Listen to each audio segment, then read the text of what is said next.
OR token is not a security. The OR token is not a stock. It is a video game token and is used for in-game purchases in OR-supported websites, video games, and the ORForge NFT marketplace. No ownership guarantees a percentage of any ownership of OR Systems Inc., any video games, content, media productions, or other, until options are extended.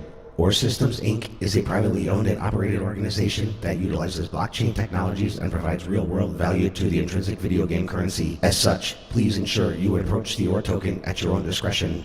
No one involved in this video is a financial advisor.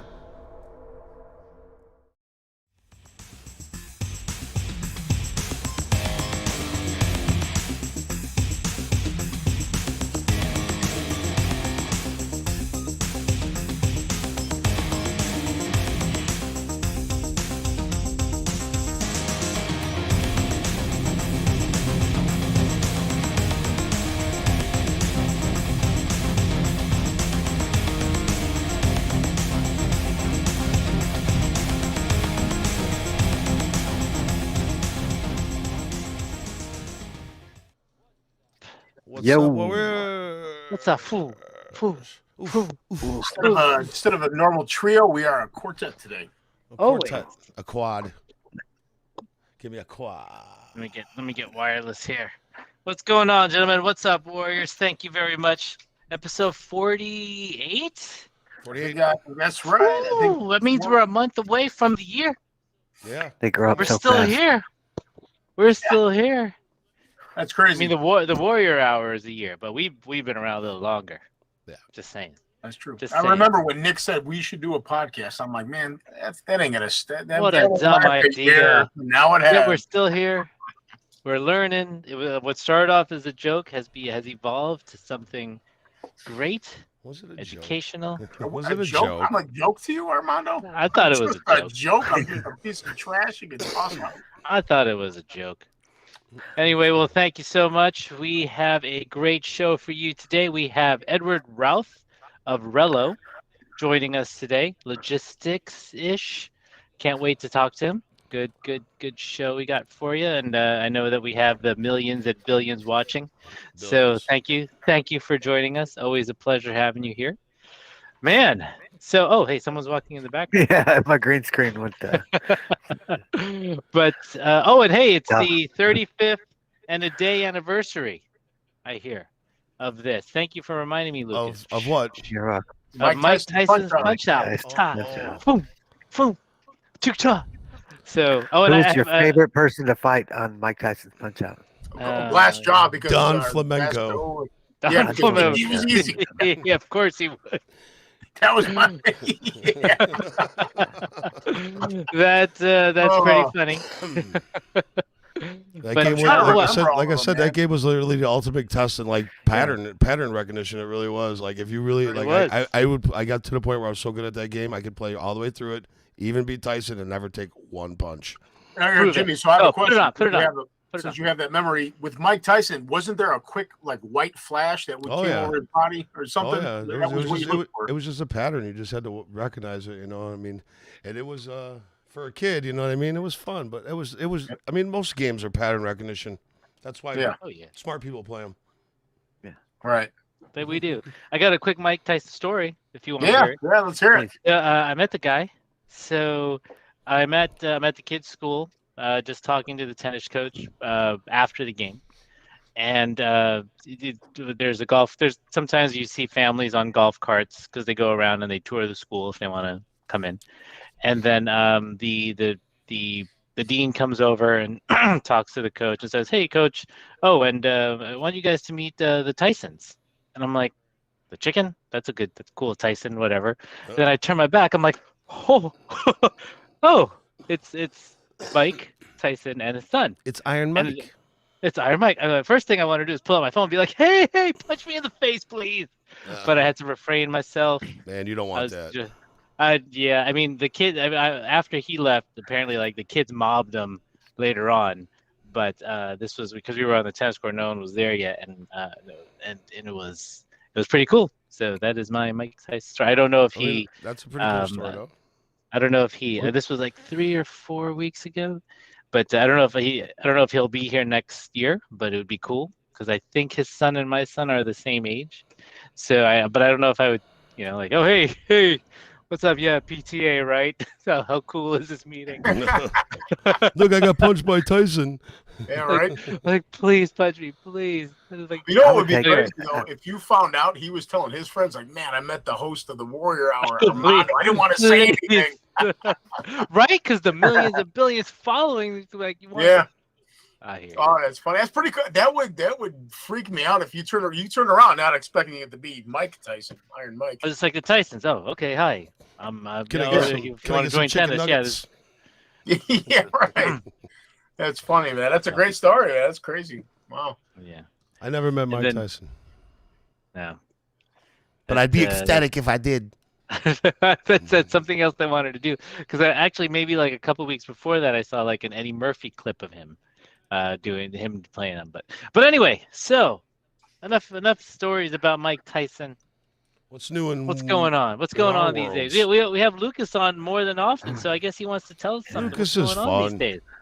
No. Just come on here to keep the guardrails up. Make sure we don't get off course. Oh, okay. Just kidding. Like we ever do, guys. Come on. No, man, this is probably one of He's the most relaxing parts of the day. He's evaluating us, guys. That's what's going on. Always. This is. I can feel it right now. What would you say you do here? Run me through a typical day. What is it? There's a second Lucas that shows up. Office And, space?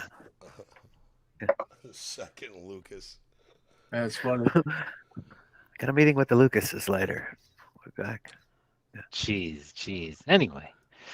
Oh, What's man. fun and new in our lives, guys? Anything? Oh man. I'll tell you what, Abe, just so you guys know, man, the phone's been ringing off the hook. I've had like several calls meant for Sean, but they came to Really? me, right? Yeah, I had to redirect. Yep. Oh, That's why I please got a do. number I don't want to them attention. calling you. No. But I'll tell you what, man, that definitely whatever you guys are doing, Lucas, behind the scenes, man, we're getting people calling, man. People are getting interested. So that's people will be beat. So that's cool. I like hearing that. You know, it's just a lot of the stuff that's not super sexy and nobody really cares to hear about. You know, all your business processes, sales funnels, and budgets. A lot of that going on. Not super fun stuff to talk about, but super productive, and it definitely keeps us pointed in the right direction for longer term growth. That's what we need. Though we don't need we don't need to be told what we want to hear. true. Yeah. You don't need the pretty packaging, man. Amen. You gotta have the stuff, man. The stuff. The stuffs. For sure. What have you guys been up to? Man, working. Besides being sick all Finished week that last week. album? What's that? You finished the album finally? Or? One of them with me and Jimmy. Well, me and Jimmy are probably end up playing a few different projects, but the two main ones that we play in, one record's done. Second one's got 3 songs for vocals, and it should be in a couple correction things, and that'll be done. Mixing. Yep. I'm excited, but it's been a long time, and even with Walls, Eric, this has been way too long. No, I agree. I agree. It's almost done. Now we'll be on the second record for both bands. Won't take as long. And then you'll find it on the Forge. Yep, absolutely. Ooh, on the Forge. Yeah, speaking of the music on the Forge, man, Nick's just been crushing it. You know, we've fast forwarded a lot of things developmentally, so we're a little bit further ahead of the music than where we thought we'd be at this point. So Nice. some changes will come out based on the timeline just kind of being expedited. Stay tuned for that. Nice. In addition to the Forge, he's also been grinding on a wallet that we've had. We kind of scratched the surface on last week, so more developmental progress has been made on that. That's going to show up a little bit more prevalently here in the not so distant future. Stay tuned for that. Still playing with the functional testing on the airdrop. Sorry, just saw Crypto General's evaluations. Oh, comment. jeez. Yeah, I mean, really, it's just been a lot of growth organizationally, just focusing on, all the momentum that we've gained from some of these other interactions with people who are wanting or integrated or bringing their business onto the blockchain and things of that nature, or developmentally helping with some smart contracts and security audits and developmental builds of token projects. Whoa! All right. Hey, what's up? Hey!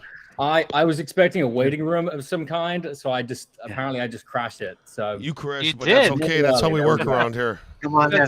Plenty of room. the security here is really lapsed. Oh, very, Hey! very. Hey! Yeah. Hey! Don't We tell like our it that founder. How you guys Just let doing? him What's right up, in. man? How are you? Good, thanks. Doing well, guys. Doing How's well. life, Thank you man? for inviting me on. For Of sure. course. Hope you're ready to have some jokes. I'm looking know. forward. I have to admit, I looked at a few of your videos. You cover a very wide range of topics, so it's hard to know what to expect. But Oh, that's well, you just wait. always fun. We just kind of chit chat. There we go. Exactly. So, Edward, are you ready? I got a hard one for you. Sure, toss it on. Well, I wasn't expecting an accent, so it just, Fits curious. well. Yeah, Should we it go that does. way? Yeah. So, I guess, where are you from? Where are you based out of these days? Sure. And what's your background in? So I'm originally from the UK. For those who couldn't place the accent, a couple of hours outside the west of London, a place called Dorset. Not the most exciting of places. I think it's known for the most amount of pensioners in the UK. So yeah, not known for its partying. But grew up there as University in Manchester, up north England. People probably know it for the football team. And I had the opportunity to come and study at USC in Los Angeles as an exchange student. So Nice. yeah, so I came over here, and I got lured here by a few different things. One of them being just the entrepreneurial attitude that people had in California. I think in the US more so as well. There is just, I think the level of entrepreneurship is more prevalent, I think, in US society than it is in especially in the UK in terms of tech. So that was really appealed to me, and I always wanted to start a company. And so I've been here best part of 10 years now, trying, and now obviously started Relloe a few years ago, and that's what I'm up to. So I live in LA now. Yeah. Oh, LA. Nice. Cool. LA. Nice. Yeah. That's a wild town. I've been there a few times. A little bit more sunny than Interesting. England. Very cool. The weather's a little bit Yeah, better it's- over in England. It takes some getting used to coming from London to LA, that's for sure. But I now appreciate going back and it being cold and grey. Yes. So that's Yes. I have Get the too much silver sun. lining of going back to London is that. So Nice. And Yeah. I gotta say this, man, since you're from there, thank you for Doctor Who and Black Sabbath. I'll just get that out of the way now. you're welcome. I'll take some credit for that for sure. That's And music actually is music's one of our better exports, which Absolutely. is Absolutely. which is good. That and football, but we're going to go there. I went down a list of all my favorite bands one time, and a majority of them were UK based. Nice. UK, or I mean around the world too, but mostly UK based. For sure. Pink Floyd, Sure. Black Sabbath, Queen. I won't get into it, but you guys got all the goods. So Yeah, And definitely some classics. Are you close to any of the touristy sites or the touristy areas? I am. I'm actually. I grew up close to Stonehenge, which again wow. may not be. Oh, Yeah, wow. so that was. It was great because I used to drive past it all the day on the way to school Really? every day. But So when you just see it, bunch of rocks. but when you do that, you truly just lose Now your they put borders up appreciation. where you can't see it. Yeah. Well, like after the 6th month of driving past it every day, I completely. it became a pile of rocks. to That's you. it. That's it. And so the sort of the Look, kids, spectrum we got- kind of dissipates. A pile of rocks with a I bunch of tourists around it. I have a all the forehead time. shirt I could have worn too from Spinal Tap, but this is Spinal Tap. Anyway, sorry. Anyway, that's awesome. Have to Big come Ben. back next time. Eric. Yeah. Yeah. So what prompted you to start Relloe? It's a good question. So, I'd worked at a few different startups after I moved to the US. I wore a few different hats. And I was really interested in how new technologies could disrupt traditional industries. And so I was really looking for an opportunity to sort of leave the company I was working at before and pursue this. And fortunately, the company I was working at before was trying to do the same thing. It was trying to disrupt a traditional industry, but in the automotive industry, it was trying to provide a layer of transparency and certification to the used car market. And then COVID happened, and so as we started to see all the sort of global supply chains unravel, the opportunity for me became apparent that I could use a lot of what we'd learned in trying to disrupt the automotive industry in diving into all the sort of the chaos that was going on in the supply chains. So often the best time to disrupt an industry is amidst chaos, right? When nothing's working, right? If everything's working as planned and it's running seamlessly, you know, what is there to disrupt and innovate? So for me, seeing that was sort of the last piece I needed to jump ship, and partly also due to the fact that, you know, COVID wasn't kind to the used car market in the way that we were trying to position it. So that company didn't last much longer. But that was really what started it. And then, you know, I'd like to say it was, you know, we hit the ground running and it was as easy from day one. But honestly, it was what's the swearing policy on this podcast? Mild. Okay. No, I'll keep it PG. It was pretty tough. It was pretty challenging. You know, we started out trying to help individuals manufacture and import products and try and navigate some of the supply chain complexities that were going on at the time. And, you know, obviously we were caught up in the whole thing as well. You know, there were you know, delays and the prices were extortionate. So trying to navigate some of those complexities were challenging. But the good thing is there was just a lot of disruption, which was causing a lot of people to look for new suppliers and look for new people that could help them. And there was also this rising anti-China sentiment, which led a mass exodus of companies leaving China, whether it's to onshore, nearshore. And so we sort of got lucky in that regard, where we were capturing a lot of the market that wanted to relocate. And we benefited a fair amount from COVID in the sense that anytime anything went wrong, we were able to blame it on COVID.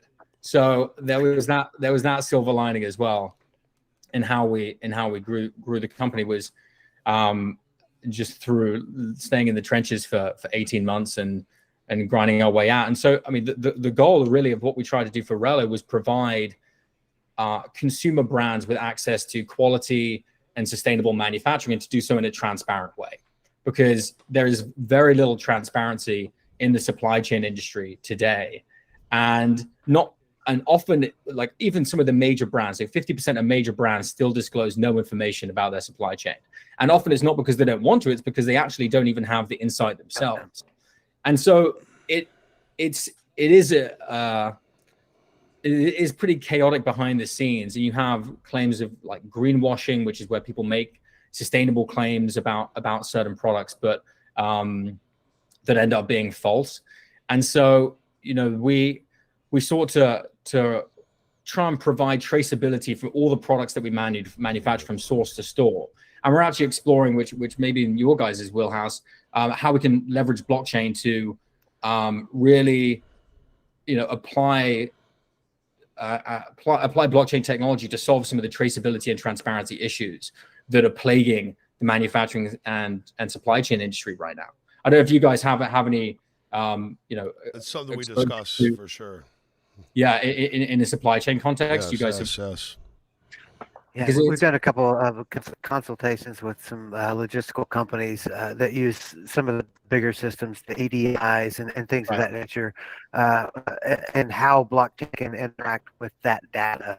And that's really all it becomes is like how you orient that data on that distributive ledger. And that's really the benefit. So you got an untrusted entity and an untrusted entity with the same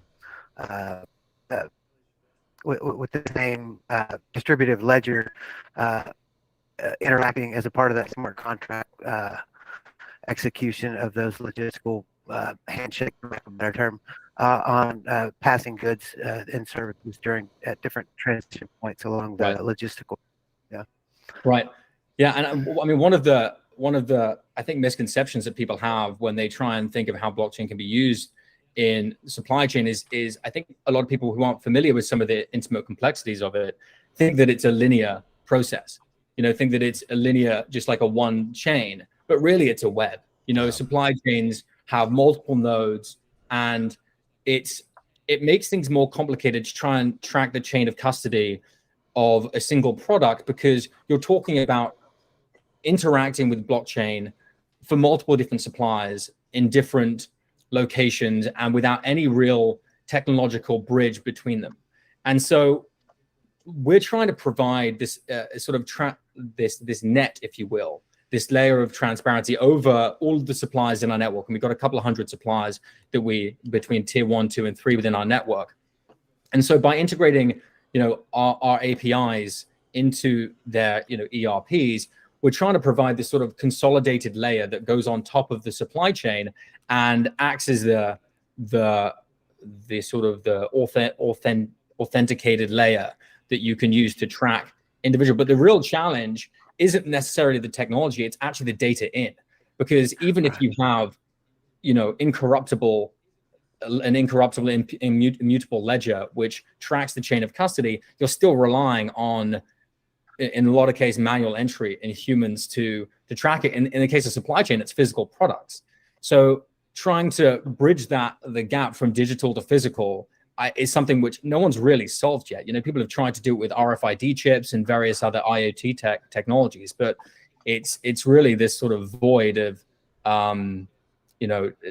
technology gap that people haven't been able to solve, the link between sort of operations and technology. And so we're trying to solve it not only with the technology aspect, but also with the operations. We work very closely with our suppliers to develop a synergy, if you will, between the technology and the people, because that's the only way you're really going to maintain the level of continuous and consistent reporting that you need to be able to track a product through its entire life cycle.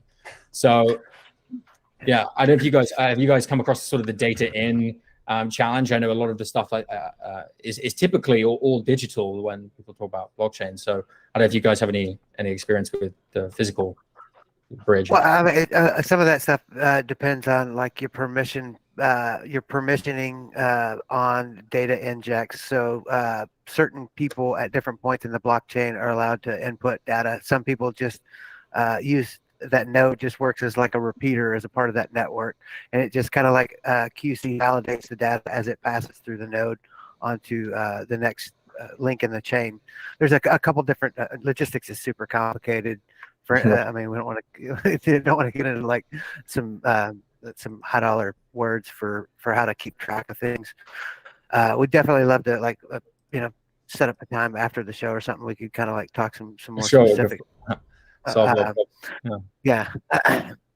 But I mean, like just especially evaluating some of your partners, looking on your website, that area, the blockchain adoption in that part of the world it's kind of pacing what it is here in the United States. India's really high demand for blockchain engineering and things of that nature. So that's naturally going to propagate to the left and to the right, east and west, whatever you want to call it. You can almost see it as a way for them to sort of leapfrog some of the technological limitations that they have in developing countries, because their data reliability and infrastructure is so poor that being able to, I mean, India probably is an exception because they're very, they excel in IT, but a lot of the countries that don't have the technological infrastructure to support some of the sort of the latest traceability software that's required to track products in their region, the blockchain does present enormous opportunities for them because it allows them to just leverage new technologies without having to go through all the trouble to adopt more domestic physical servers and projects on the ground. So yeah, definitely an opportunity for developing countries. Yeah. And if oh, go ahead, sorry. No, go ahead, man. I'm sorry. Oh no, I was going to say if I can you walk us through the process if I were a potential customer? Sure. So right now the platform is actually invite only. So we work with consumer brands mainly that are a sort of fast growing e-commerce brands, typically in the apparel and some of those footwear space. And these are brands who are there are a range of use cases, but typically they're looking to diversify their supply chain. So move from one country to another. So we sort of excel at helping people diversify.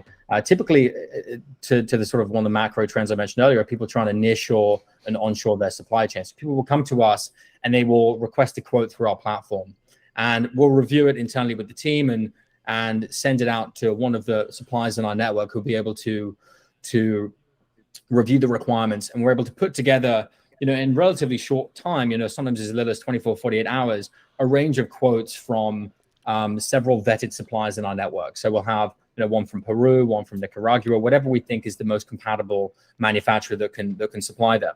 So we'll put together a range of quotes that can help them, whether it's 10,000 t-shirts or sometimes, as I say, footwear. And the client would simply review the quotes and be able to place the order. And at that point, they can then track the whole order from the fabric development, wherever some of the initial stages are, all the way through to delivery. So a lot of it comes down to the manufacturing component, but where things get really interesting and what we're really focusing on now is this transparency element, and that comes in the form of what we call product passports, and these are essentially these digital product-specific reports that are linked to the physical product via QR code on the label or like a link on the product page, and it will take you to a report that tells you everything you need to know about the product, from its the history of the entire process that it came, as well as all the sustainability and ESG and other certificates of authenticity that come with it, as well as all the suppliers involved in the process. And we already have that data.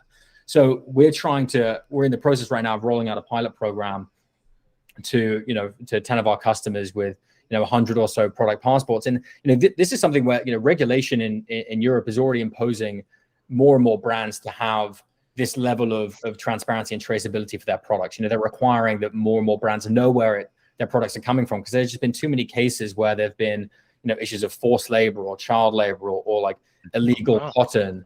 The US actually, I think it was earlier this year, they banned all the cotton coming from the Xinjiang province in China, which is about 85% of all cotton exports coming out of China, was banned coming into the US because it was made using forced labor.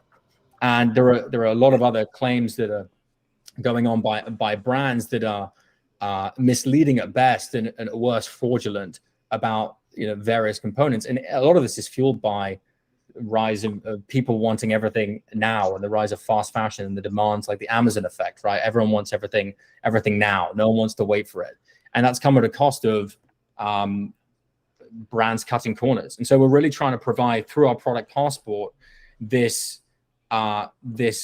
credible, authentic source of truth about where every product comes from. And I'm convinced, hopefully it'll be us, but you will start seeing this across a range of consumer products in the next few years. By 2025, I expect a lot of products that you buy will have QR codes on the label for this exact purpose. We got a hard out coming up on a commercial real quick, but when we get back from the commercial, we can dive right into all of those like slippery ethical dilemma type questions, man. I've spent extensive time over in that part of the world, and some of that stuff, it's pretty old hat. So I'd love to just hear your thoughts on it. So let's take a quick break and we'll be get back. to it. Yeah. Cool.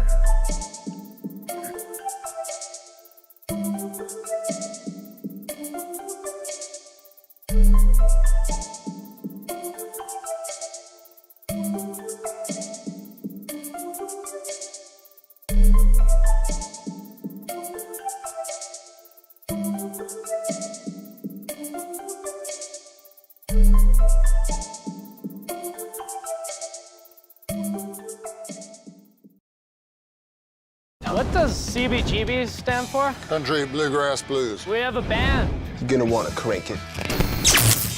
Not very country. This club's gonna be different. This band is Talking Heads. We're Blondie. We're the Ramones. We're the Dead Boys. Patti Smith Group. Lou Reed. I can't sleep on a mattress when bands are getting signed right and left. These kids have something to say. We really should listen.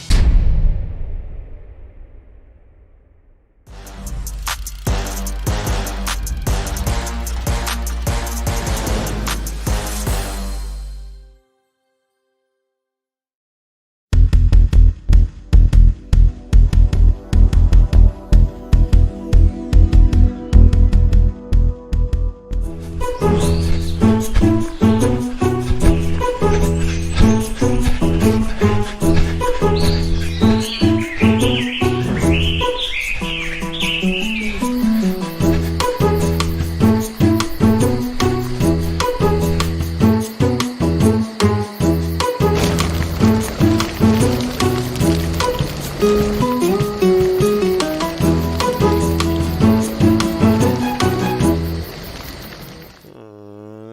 right, and we're back. With For our those buddy just Ed. joining us, yeah, Edward Routh, Routh Ralph, from there we go. Relloe. Yes, We didn't know. we check the didn't link ask in our it. description. Check his website out. It's pretty amazing. And what I'm learning here, I'm like, man, I thought you just order a shirt and you get supply and that, but now people want to know where it's coming from. Wow. Wow. Whoa. Social responsibility. I mean, that's everybody's kind of Big. growing to the point where we do have the ability to say, I'm not going to let you take advantage of those kids and things of that nature. Yeah. Well, I mean, it's funny you say that. I mean, that's one of the biggest issues we have, and some of the biggest concerns for investors is the liability perspective. Because if we take the approach where we put our stamp of approval on something and say this is not made with child labor, for example, then we take liability, both from a sort of a brand reputation perspective, but also a legal perspective.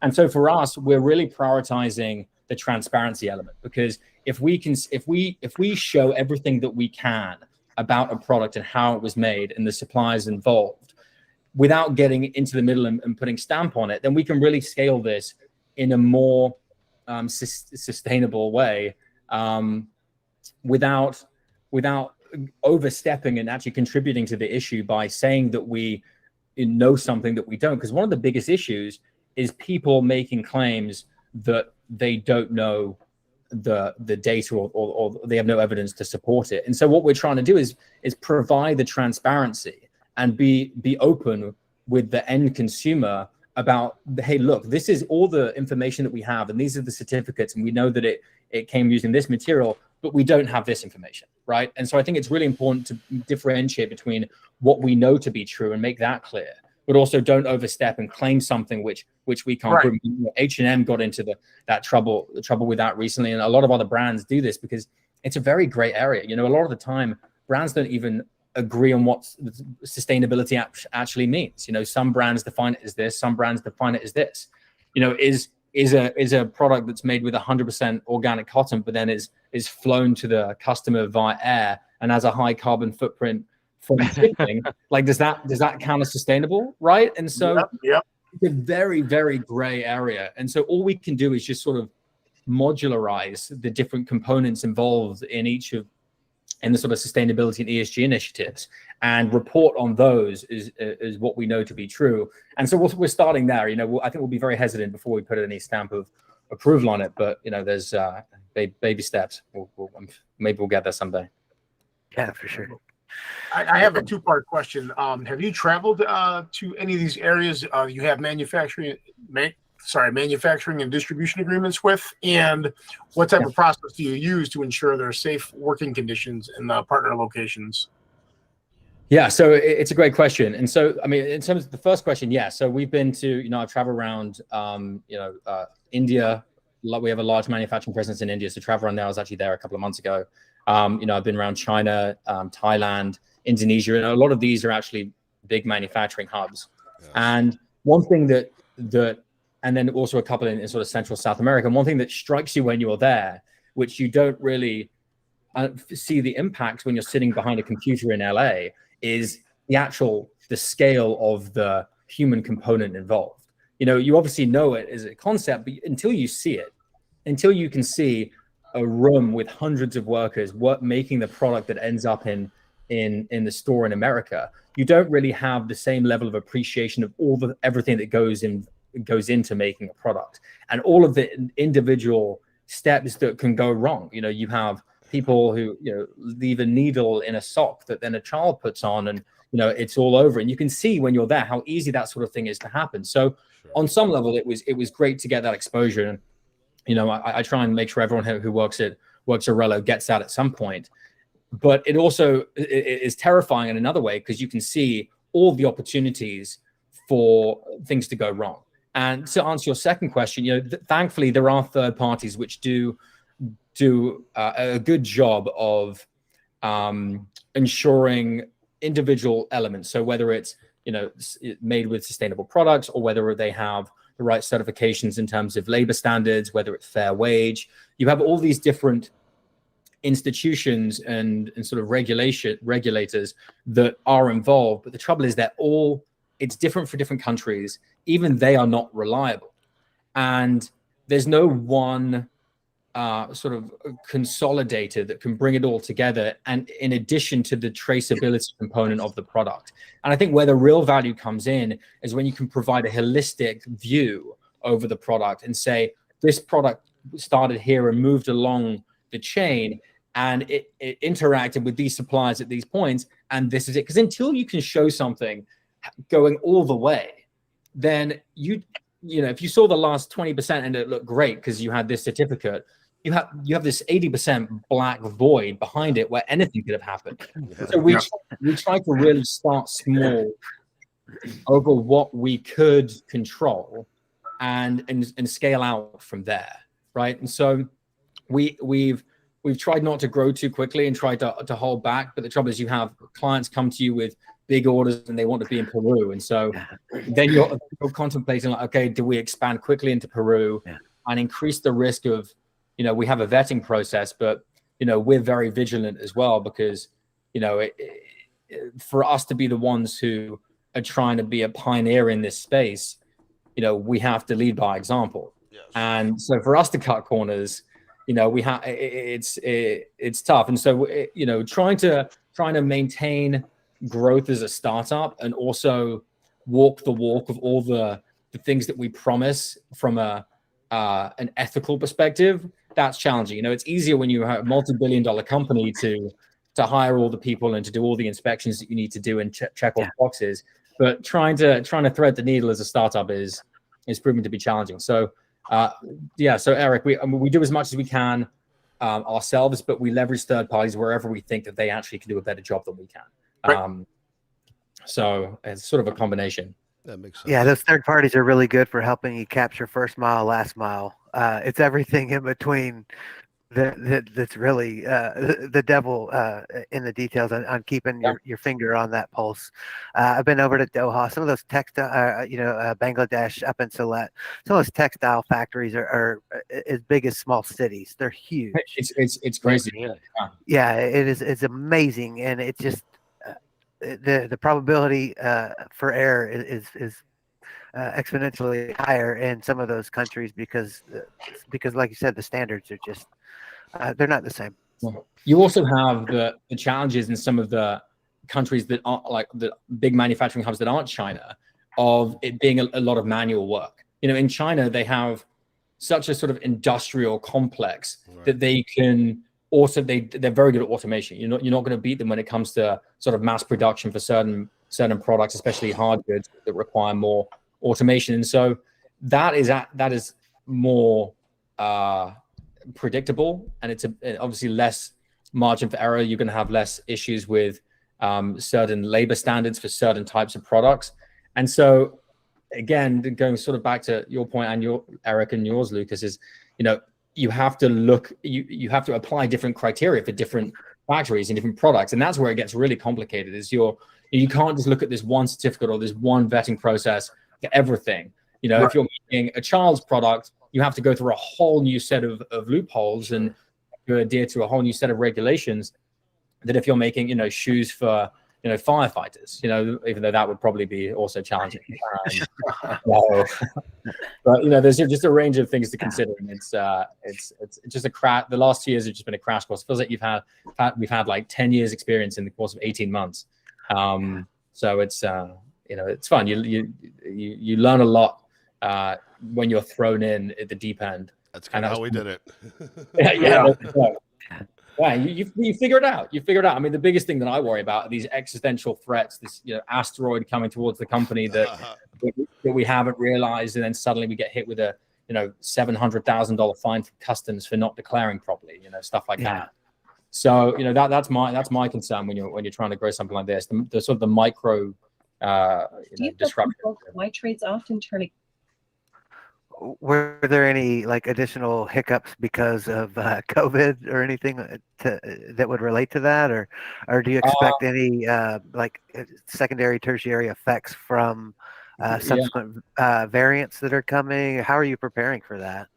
It's it's interesting to see how it's impacted the supply chain, because obviously, I mean, everyone's been, bored to death with all the disruptions that have been going on from a supply chain perspective. But what's interesting now is it was such chaos, and there was such a backlog, and there was such a surge in demand during COVID that the global supply chain infrastructure just did not have the capacity to support it.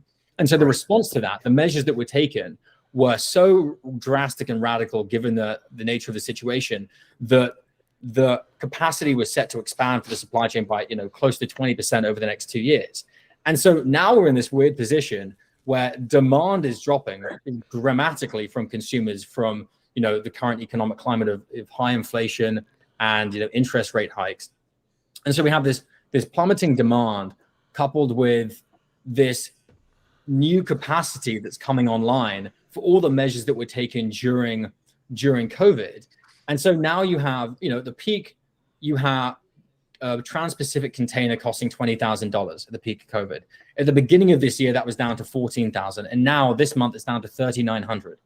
And over the next 2 years, you have an additional, as I say, 20% more containers coming online to try and handle that surge. And so there is this drastic overcorrection that's happening in global supply chains right now. And freight forwarders are looking to have their profits cut by 80% over the next 5 years, because there's just there's a massive oversupply of capacity right now, which is great for consumers, because the rates are dropping, which means the end cost is not being passed on to the consumer, to the shopper. But it's obviously bad for the freight companies. But look, they've made enough money over the last couple of years, and no one's feeling sorry for them. And it kind of boxes out some of the smaller guys who are the up and comers looking to bring their first piece of freight across the pond to do some local business in like brick and mortar style. Yeah, I mean, this is a pretty good opportunity for people to start a company. Honestly, it's obviously takes some time to get off the ground, and it's a very forgiving climate right now if you're looking to manufacture and import products. So, I recommend anyone who's watching or listening to this to, if you ever wanted to start a clothing line or a furniture line or anything that was a consumer brand, really, now's a very good time to get into it, because it is more forgiving. But the timelines are a challenging component to this. It takes average sales cycles 6 to 9 months. So that's a interesting point to consider when rolling this out. And it's obviously been a interesting point for us as we're trying to manage the back end of it. So. So before we went into the break, you were talking about the product passports. Would you care to expand a little bit on that? Yeah. So this really is the culmination of these other components that we have at Relloe. We have some of the best suppliers in the world in their product category that we've curated over the past 2 years. And that supply brands like Tommy Hilfiger, Anthropologie, Lilly Pulitzer. And so, they are some of the best suppliers that have vetted to the highest quality standards. And so we have the manufacturing component nailed down, coupled with this platform, which allows us to track the movement of products and all the data from suppliers that are in our network. And so the product passport is really the end product that allows us to convert the transparency that we're able to bottle up and actually present it to the end consumer as a product. And there are a couple of interesting advantages to this. Not only does it allow brands to access new demographics like eco-conscious shoppers and help their just general brand image by sort of showing what's behind the curtain, but it allows them to capture additional revenue streams through charging premiums for different value props that they can now promote, given the additional transparency. If you wanted to start an organic cotton line and provide guarantees that it's been made with paying people fair wage, you can have a fair wage line that you roll out for your brand. And it opens up a lot of opportunities to differentiate, for consumer brands to differentiate their products a lot more than just trying to compete on price. And so there are really, limitless opportunities of how you can configure your supply chain to then use as a sales tool, if you will, to try and access new customers. And that's really what it is. You know, up until now, there hasn't been particularly that much respect for supply chain. It's been this sort of unsexy back end thing that everyone just expects to continue to work. And just to go off on a bit of a tangent, you know, one of the interesting parts of COVID is how unprepared the supply chain was for COVID. And obviously, it was always going to be a disruptor. But, you know, over the last couple of decades, the global supply chain have really adopted the just-in-time inventory management model very aggressively. And for those who forget that, you know, high school economics, it's essentially where you have goods arrive just at the point when you're looking to use them in production. And so there's very little downtime, there's very little warehousing and storage costs. And it's a very efficient from a profit margin perspective to adopt for companies. But it comes at the expense of resilience of the supply chain. You know, brands have really opted for agility and profit over the past couple of decades. And in response to shifting consumer demand, so it's not, you know, brands forcing this.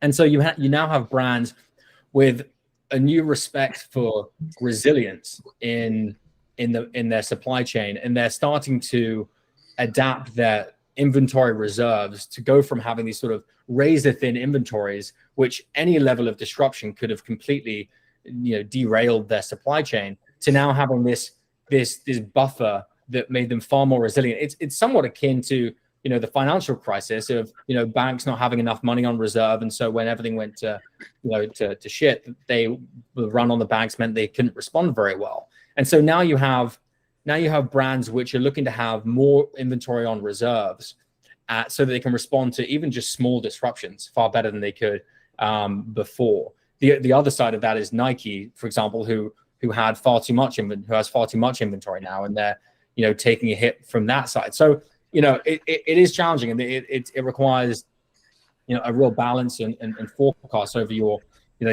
projections, and it requires a lot of communication between each of the departments. You know, a lot of the time we see companies with marketing campaigns for a specific product who are marketing a product that has gone out of stock. You know, there's a lot of times there's a big disconnect within some of the large corporations about about some of the coordination that goes on and is required in their supply chain. So it's an imperfect system for sure. Indeed. What would you say is next on the big agenda for Relloe? I think it's going to be integrating direct, and this is a very unsexy answer, but I'll throw it out there. It's going to be integrating directly into the systems of our suppliers through our backend APIs. Because right now we're requiring the suppliers to use our platform to report on the data, and it's a very sort of manual process. And so the next step for us, and we're currently going through, you know, raising capital to fund the next stage. And so that for us will allow us to not only be limited by the products that we manufacture through our network, but allow us to integrate into a larger web of suppliers that can then leverage the Relloe technology and the Relloe product passport for all of the products that aren't even coming through, you know, us to begin with. You know, suppliers are just integrating our technology because their brand has asked them to provide more transparency. And so that's when you sort of have this 10x multiple play coming in. And, you know, it requires a lot of engineering. It requires a lot of integration on the back end to integrate with a lot of these legacy ERP systems. And, you know, one of the biggest issues are these unintegrated legacy systems that you have across a lot of these large corporations. I think the average number of ERP systems for a multinational corporation is about 17. So you can imagine trying to manage and integrate with, you know, some of these larger corporations and consolidate their data. And again, this is where blockchain may provide a great technology to help us consolidate some of this data as a sort of source of truth. But, you know, there are a lot of issues to tackle with that. And again, this is the challenge when you try and tackle a traditional industry. People don't typically want innovation. You know, people are so stuck in their ways. And the biggest challenge is you have to try and innovate without changing behavior. Because if you try and change behavior, then you immediately get friction. So that for us is the next step, because I think it just is the way for us to to scale this in sort of as a multiple of where we are now, which is a bit too which is slower for sure. We should definitely circle the wagons and talk. I think blockchain can assist you a lot in your efforts. I'd love to. I'm sure you guys have some fantastic ideas of how we could integrate it. So we'd love to. Indeed. Yeah. Indeed. I got a guy for you. I got someone. I got a team I could recommend. You know. Hey, we're all ears. We're all ears. I might be a little biased, but yep, I got a good team for you. Absolutely. That sounds. Do you have any like any parting words or anything of that nature before we let you get out of here? Well, I think the sentiment to anyone who's watching and listening is, now is a great time. If you want to start a brand, if you want to start a company, I think, as I mentioned, it's a very forgiving time right now for new brands. You also have, quite honestly, less competition because there are a lot of companies who didn't make it through the pandemic, unfortunately. Yeah. So you have that aspect contributing to your opportunity as well. So, I think our website's in the footer. If you're a brand that's looking for more transparency, definitely reach out. If you're an investor that's liking the vision that we have, then reach out. And if you're a brand that's looking to get started, then you know where to find us. I've got somebody that I'm going to push your way. Yeah, please send them over. He and I were just talking logistics the other day. He's got a partnership over in that part of the world that needs some adjustment. Yeah. I love it. A lot of it will come from partnerships and integrations between parties. Like being one person to try and do the whole thing is futile in my opinion. So I think that a lot of it will come from collaboration between people in the industry. But anything you can send our way, always appreciated. Absolutely. Yeah, absolutely. Hey, thanks so much for giving us your time this evening, Edward. We really appreciate it. Really appreciate it. We'll definitely be keeping tabs on what you're doing. Thanks very much. The link in the description. Thanks. Thank you. Bye, guys. Relloe.com. Relloe.com. Forge greatness. This is what you need. Next level marketplace with the NFT. Music, podcasts, movies, and more. Crypto games. Take it to the next level for sure. Or system. If you buy the NFT, this is what you're missing. Or system. If you buy the NFT, this is what you're missing. To my movie makers and musicians, time to level up. Bring your content. Even all my game developers. We got movie streaming, music streaming, so you wanna be in the mix. This ain't no big production company. Over 25,000 or users, yes indeed. Only charging 2.3% sales fee. Own all your music, all your games, own your future. Set your own terms. This is how you do it. You need or system. If you buy the NFT, this is what you're missing. Or system. If you buy the NFT, this is what you're missing. Let's go. Forge greatness. Woo.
Just want to remind everybody, if you're holding on to those OR tokens, you're not doing anything with those OR tokens. You might want to stake those OR tokens. Go to stakes.or-system.com and look into what we got going in there. You might want to stake that stuff up, get it in there. I staked it all. True. So I mean, I haven't touched. You staked it all. Jeez. Even since I bought it. I'm not going holding on for dear life. My steak is at a medium. Well, I'm going for well done. This is the only steak I want well done. It's a crime. Well done. Well, it is a crime. Oh yeah, I'm a medium rare medium guy. I'm a medium guy for sure. Yeah. For sure, 100%. But this is the only steak I'm going well done. I'm going the 90 days. and then I might put it back for another 90 days. I'm going to take that steak that grew 25%. I'm going to put it right back. It's like compound interest, no? There it is. But I might put more. I might put more of my ore in there. Put a little Worcestershire sauce on them steaks. Oh, no. What's your favorite kind of meat? If you had to pick a steak, what you got?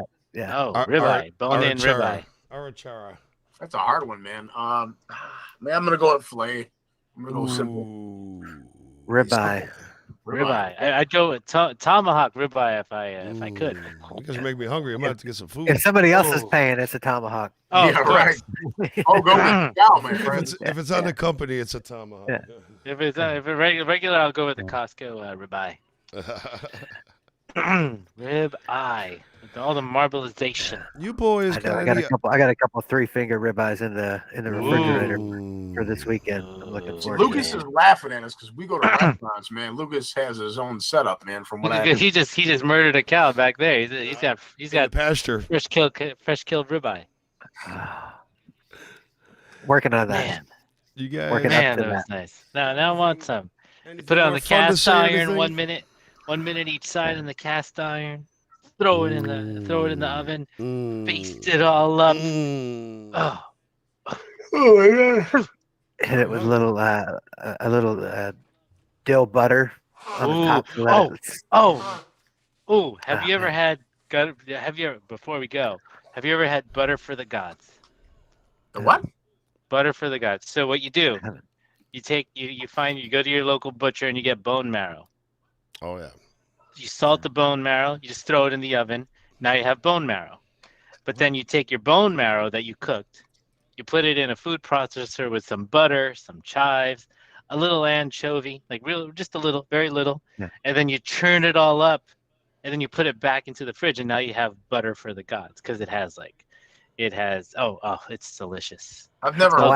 My wife started making her own butter, man. Like we're just getting throw in some bone marrow. You will love it. It's pretty damn good. Yeah. Lucas, you're pretty self-sufficient where you live now on that farm. Well, no, you're churning your own butter. You're killing your own chickens.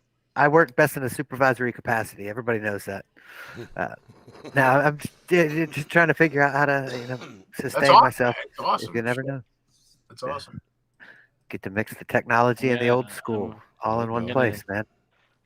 I'm gonna send you the link for anything else fun we want to talk about ore-wise? Apparently we need to be talking about drones.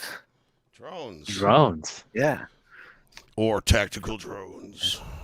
Tell me about these drones. No, just from Christopher's comments in the chat. We'll deliver you a Cool Wallet Pro. Yeah. Oh, I forgot about that. By drone? By drone. Maybe. By droney? Spending $500 in OR token using PayPal. Get yourself a free Cool Wallet Pro. Ooh. But you got to use PayPal, suckers. PayPal. Our pal is back. Suckers. What are you guys doing after this? Back. Anybody doing anything? I'm gonna try to find out if I can play Mike Tyson's Punch Out on my PC, man. That's you go find the toy, Eric. You got to get I'm gonna emulator. kick Joe Glass's ass. There's an emulator out there for him. Glassjaw.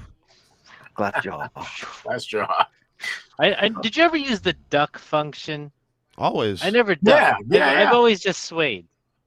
The sway works good because it was just a quick flick to the side with double tap.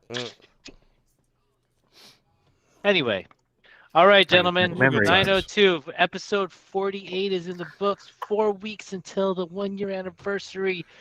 To the millions and billions and trillions of OR fans out there, we thank you for every hour you spend with us. Man, I cannot wait for that episode. It might be a crazy one.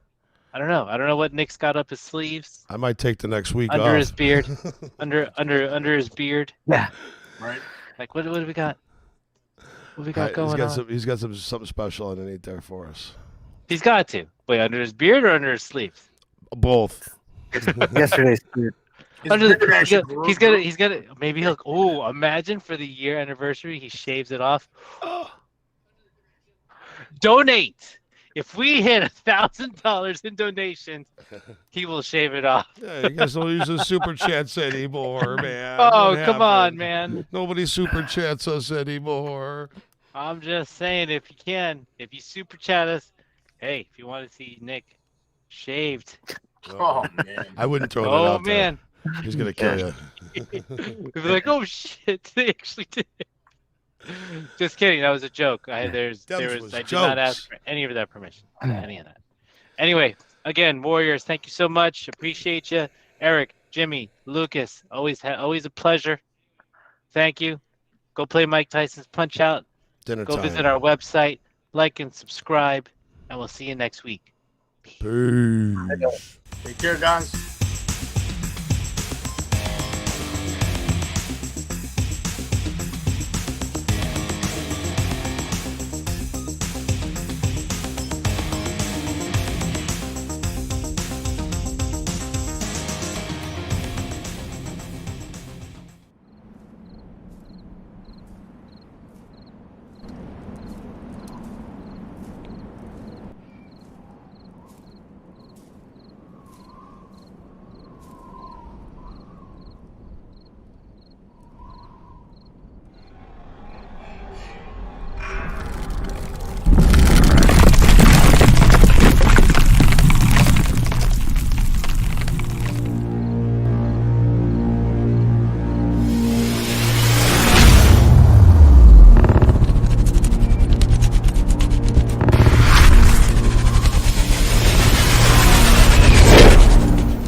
Introducing the Cool Wallet Pro, an enhanced hardware wallet the size of your credit card, yet packs the most sophisticated cold storage technology inside, giving you full control of your digital assets whenever, wherever you need it. Cool Wallet Pro connects offline to only your mobile device within a 10-meter distance, and requires you to physically confirm every transaction on your Cool Wallet Pro after checking transaction details for optimal security. Cool Wallet Pro is designed for the professional crypto user who needs more than just superior security in a hardware wallet. You can plug in directly to the world of DeFi, DEXs, and other dApps, allowing you to earn easy passive income from staking and DeFi on the best crypto blockchains. Through our extensive marketplace, you can trade, sell, and buy directly from trusted third parties, all within the Cool Wallet app. While staying anonymous, retaining data privacy, and avoiding trust risks. With Cool Wallet Pro, the key to your future is in your hands.